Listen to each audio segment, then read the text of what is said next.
Sihir tentunya merupakan dosa besar, bahkan dia merupakan kesyirikan ya. Sampai Rasulullah SAW pernah bersabda, ijtanibu as-sab'al mubiqat. Jauhilah 7 perkara yang membinasakan. Rasulullah SAW mengatakan asyirku billah wa sihr, syirik dan sihir. Padahal sihir itu bagian dari syirik.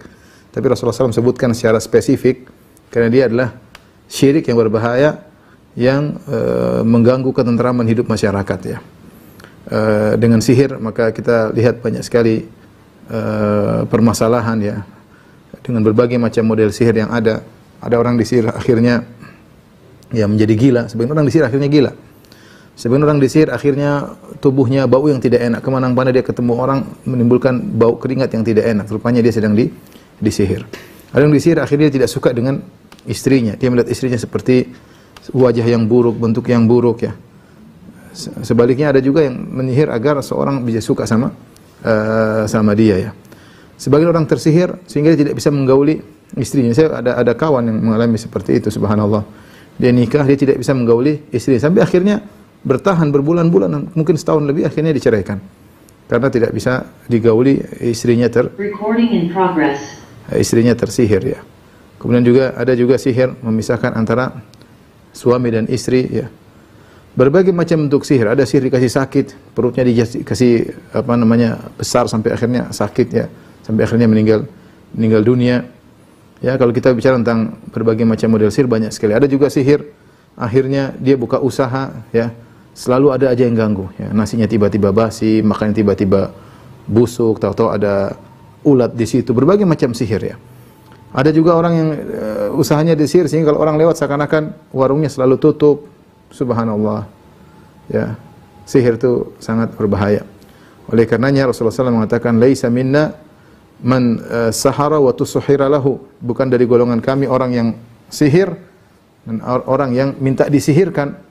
Ya, orang yang sihir keluar dari Islam, yang minta untuk dilakukan sihir untuk kepentingan juga keluar dari Islam.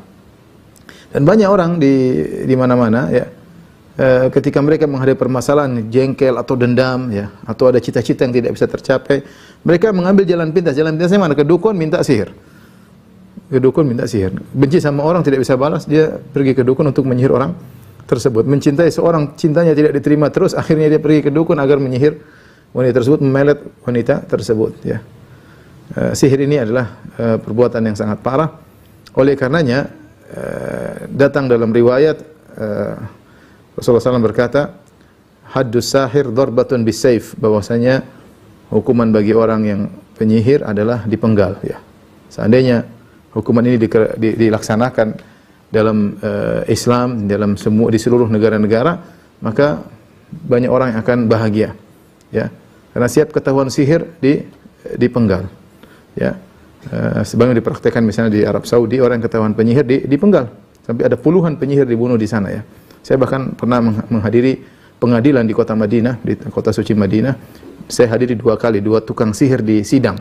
Ya, di sidang karena memang perbuatan mereka sangat berbahaya. Ketika para penyihir tidak ada, ya maka banyak orang yang sembuh penyakitnya, banyak orang yang kehidupannya bahagia, banyak orang yang usahanya tidak diganggu. Namun dengan adanya para penyihir-penyihir tersebut, ya banyak kerusakan terjadi di tengah-tengah masyarakat. Kita dapati sebagian orang pergi, dia merasa sakit, pergi ke dokter, periksa semuanya, MRI, semua dia lakukan, ronsen, tidak ada penyakit tapi dia kesakitan. Rupanya disihir.